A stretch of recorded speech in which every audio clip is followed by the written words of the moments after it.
everybody, how you doing? This is Bad Brad, and I just want to let you know that I am now a Sweetwater affiliate. So anything you buy, go to the link in description of this video and you'll see my Sweetwater link. Now check out Sweetwater for superb service and some of the best guitars, amps, pedals, strings, anything you can imagine. They have it, they deliver it to your door, and as a bonus you get Sweetwater candy. It's totally awesome. So check out the link and help this channel out. Thank you so much. I want to talk to you today about space. The most important thing you can do playing with a group or creating parts or playing a solo, it's not how many notes you play. It's not even really what you play. The most important thing is space. Give your parts, give your leads, give things a chance to breathe. And that is going to show great maturity in your playing, no matter how old you are. If you're a young player, giving some space in your solos. Now, sometimes for this internet world that we live in, we've got to fill the space and do all, and play as fast as we can and make it, look as seamless as possible. But I'm telling you, in a real life situation, when you're playing in a band or you're playing before an audience, if you were to solo, constantly, like what you would do in a 15-second short, the audience will get bored really quickly. And that includes playing as fast as you can for an entire solo or anything that you're doing where you're not allowing space. Space is the most important thing, and it's going to show great maturity in your playing. Now, I've talked in the past about, repetition, and part of repetition is building a theme. To sound like a more mature player and show confidence is allowing space. It is so important. I can't overstate how important it is what you don't play. There's nothing more confident than a player who and just stops and allows the space and waits to see what a reaction is, and then and stops and waits and stops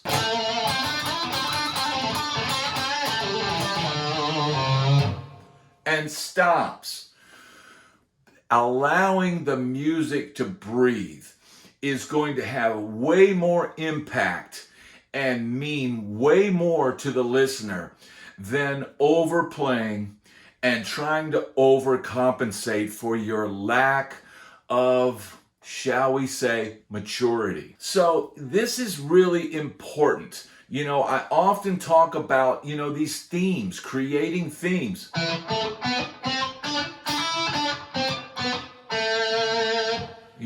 Okay, then space.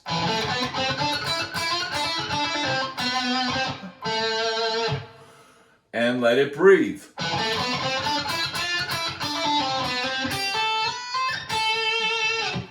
And breathe. The same thing if you're playing, an octave type thing.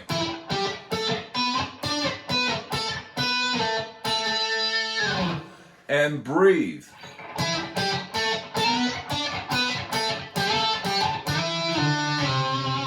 And breathe. It's really, just being calm and collected and thinking ahead, allowing that space. Now, in the track that we have before this, and I haven't even recorded it yet, but, I thought about this. If you are to play constantly, it gets boring real quick. So I am going to now challenge myself, instead of trying to jam as many notes into this little jam at the top that I'm going to play on, that I haven't even played on yet, I am going to challenge myself to leave space and create themes and build on themes before I let it fly at the end.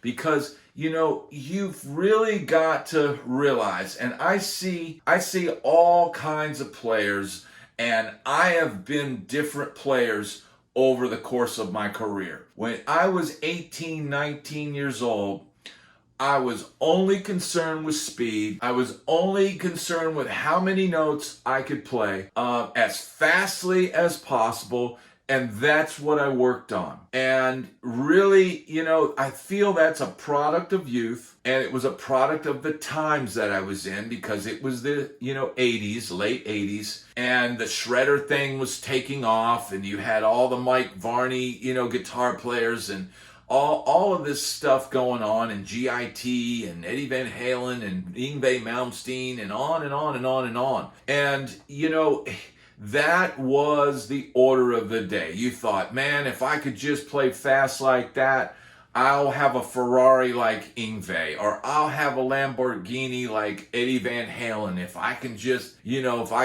tap fast, or if I can, tremolo pick like Eddie Van Halen, that'll be it. And that's not it at all. That is, a means to an end. And I see a lot of players that, get real good at doing that, and get real good at playing these transcribed solos, or solos they've learned over tab. And that's a really good thing to do. But at some point, you've got to mature in your playing. And what do I mean by mature? You've got to be able to play in different genres. You've got to be able to, have some space in your solos and make them go somewhere. And that's not just playing somebody else's solo, but being able to come up with your own solos. Be able to write little melodies. And, you could play some of those melodies fast, and you can certainly, that flash and that speed that you've developed as a young player can benefit you physically as an older player. All that work that I did, shredding in the 80s and, doing all that stuff, it just made me physically strong enough so that when I did grow up and have to play 4 sets a night and have to, play rhythm guitar all night, I had the strength to do that. But I do not play anything like the way that I played when I was 18, 19 years old. And that's a good thing. I gradually, my style changed because, when you listen to yourself, I would encourage all young players, all old players, all intermediate players to always record yourself and listen back to the way you sound. And you don't have to beat yourself up, but you do need to be hard on yourself. And it's important to be humble no matter how good you are, or how bad you are. We all have things to work on as players. But I feel like one of the things that young players miss is space. Not allowing enough space for it to breathe. And that can go for the same thing with your rhythm playing. If you're constantly filling every hole in your rhythm playing, you're not allowing any space for anybody else in the band. And, it gets old really quick. So, having some space, and, sometimes space is a sustained note. Having one note and just letting it ring is kind of another way of space.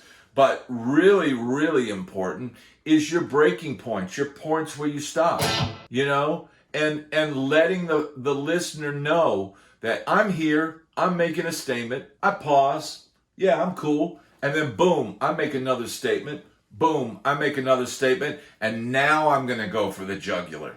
I see a lot of young players that they go ape, S-H-I, shh. They go ape, shh. And they've got nowhere to go.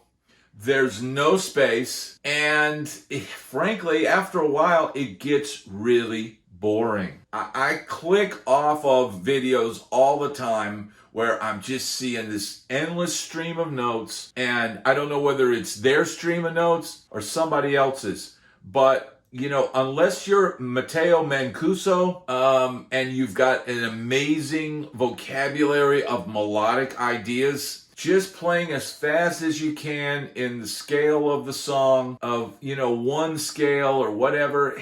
It gets old really quick if you don't put some space in, if you don't show some taste and restraint. Now, you can mix up space, taste, and restraint with super flash and super speed. Now, that is a deadly combination.